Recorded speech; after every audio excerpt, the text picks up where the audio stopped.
अस्सलाम वालेकुम व्यूअर्स, मैं हूं मलिक कैसर और मेरी आज की वीडियो में हम डिस्कस करेंगे कि अगर आप कोई प्रॉपर्टी सेल करते हैं तो उस सेल के ऊपर आपको कोई कैपिटल गेन नहीं होता, या फिर आप उस प्रॉपर्टी को लॉस पर सेल करते हैं, तब आप अब उसको अपनी इनकम टैक्स रिटर्न में कैसे डिक्लेयर करेंगे।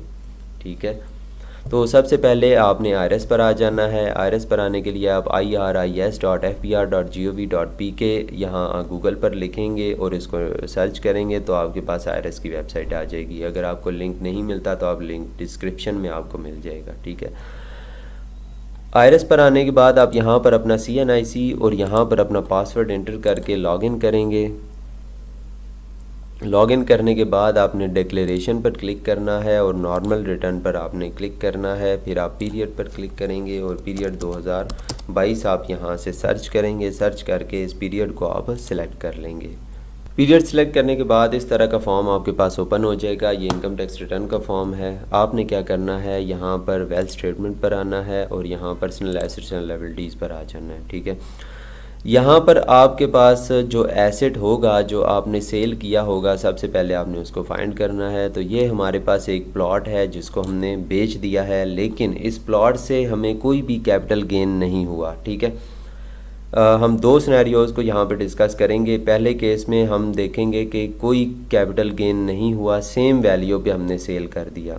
दूसरे केस में हम देखेंगे कि अगर हमें लॉस हो गया, मतलब ये 10 लाख का अगर प्लॉट है तो हमने 8 लाख का बेच दिया तो 2 लाख का हमें लॉस हुआ, उस सूरत में हम क्या करेंगे। ठीक है, तो पहली सूरत में हम आते हैं, पहले सिनेरियो में देखते हैं कि ये हमें no capital gain no loss. ठीक है, इस सूरत में आपने क्या करना है, ये आप यहाँ से सिंपली इस प्लॉट को डिलीट कर देंगे।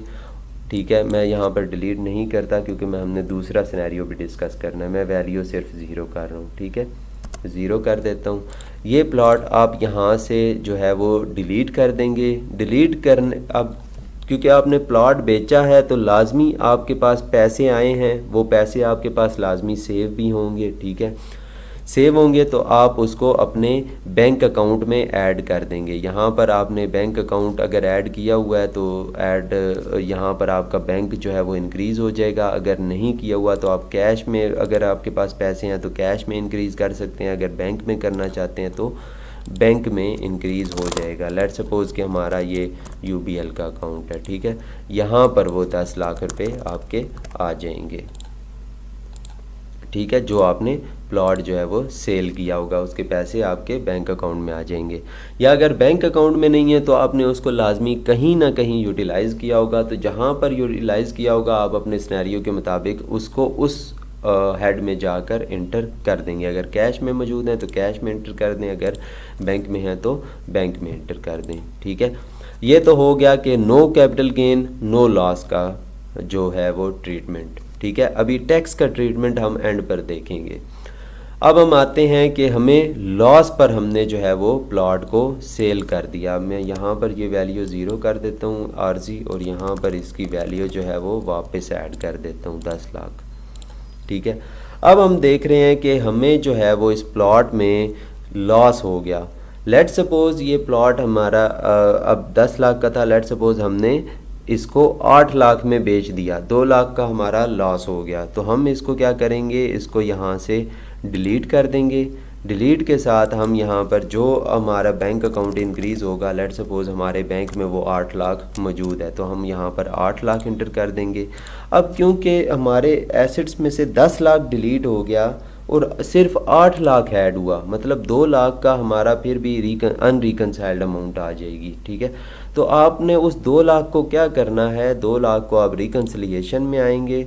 रिकन्सिलिएशन में आकर आप यहाँ पर loss on disposal of asset का हेड है आउटफ्लोज में। ठीक है, ये आपके आउटफ्लोज हैं। यहाँ personal expenses, gift, other and loss on disposal of assets, ये आपके पास है 7092। यहाँ पर आप 2 लाख को इंटर कर देंगे कि ये आपने एसेट डिस्पोज की है और उसके ऊपर आपको 2 लाख का जो है वो लॉस हुआ है। देखें अब आपका 10 लाख जो है वो अनरिकनसाइल्ड में आ गया टोटल। ठीक है, तो इस तरह आपने जो है वो लॉस को डिक्लेयर करना है।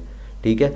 अब लाजमी जब आपने इसको सेल किया है तो उसके ऊपर एडवांस टैक्स पे किया होगा, चाहे आपने लॉस पर ही क्यों ना सेल किया हो या चाहे आपने no capital gain no loss पे सेल किया हो, दोनों सूरतों में आपने एडवांस टैक्स लाजमी जो है वो पे किया होगा। तो आपने उसको क्लेम भी लाजमी करना है और उसको रिफ़ंड भी आप अगर करवाना चाहते हैं तो रिफ़ंड भी करना है। रिफ़ंड के लिए एप्लीकेशन कैसे फ़ाइल होगी वो भी मैं आने वाली वीडियोज़ में आपको बताऊँगा।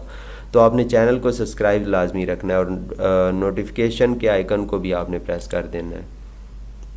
तो यहाँ पर आप टैक्स चार्जेबल में आके एडजस्टेबल में आएंगे और कंट्रोल F करके आप सर्च करें 236C, ठीक है, ये सेल का है। तो यहाँ पर आप अपने प्लॉट की जो एडवांस टैक्स आपने पे किया है यहाँ पर एंटर कर देंगे। अगर आपने 1 साल के अंदर अंदर उसको बेचा है, ठीक है, तो आप उसको यहाँ पर एंटर करेंगे। लेट सपोज़ हमने 10 लाख के ऊपर जो है वो 10,000 टैक्स पे कर दिया, ठीक है, वो यहाँ पर शो कर देंगे अगर 1 साल के अंदर अंदर बेचा आपने तो, ठीक है। अगर 1 से ज़्यादा साल आपने उसको होल्ड रखा है तो आप उसको यहाँ पर एंटर करेंगे, ठीक है। एंटर करने के बाद आप ऊपर आकर कैलकुलेट करेंगे, ठीक है, कैलकुलेट करेंगे, फिर आप वापस कंप्यूटेशन में जाएंगे। यहाँ मैं बाकी रिटर्न को ओपन नहीं करना चाहता, ठीक है। तो इस तरह आपने अपने टैक्सेस को और अपने सॉरी जो प्रॉपर्टी गेन है और लॉस है तो उसको आप इन तरीक़ों से देखेंगे। और अगर आपको कैपिटल गेन होता है तो उसके ऊपर मेरी एक सेपरेट वीडियो जो है वो डिटेल के साथ मौजूद है, जिसमें हमने डिफरेंट सिनेरियोज़ को मैंने रख के जो है वो एक्सप्लेन किया है। तो आप उस वीडियो को लाजमी देखिएगा अगर आपका कैपिटल गेन है तो, ठीक है। आज तक के लिए इतना ही, शुक्रिया।